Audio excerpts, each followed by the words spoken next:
আগের পার্টে বলেছিলাম, নেক্সট পার্টে বলবো যে আমরা অ্যানিভার্সারি দিন কি কি করেছি। তো সেদিনকে চলে গেছিলাম সকালবেলা মায়ের পুজো দিতে গৌরীপুর কালীবাড়িতে। রাতে ডিনার করতে আমরা চলে গেছিলাম সোনারতরীতে।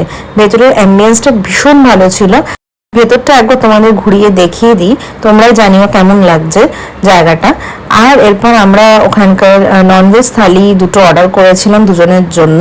ননভেজ থালিতে স্টার্টারে প্রথমেই ছিল ফিশ আর চিকেনের দুটো আইটেম, তারপর ছিল ভাজা, সাথে ছিল কাঁচা লঙ্কা, লেবু আর পেঁয়াজ, তারপর ছিল লুচি, বাসন্তী পোলাও আর সাদা ভাত, সাথে ছিল ছোলার ডাল, ভাজা মশলা দিয়ে আলুর দম, আর ছিল চিকেন, চিংড়ি মাছ আর কাতলা মাছের একটা সর্ষে দিয়ে প্রিপারেশন, সাথে ছিল সাবুদানার পাঁপড় যেটা আমার ভীষণ ইউনিক লেগেছে, আর সাথে ছিল পায়েস, চাটনি।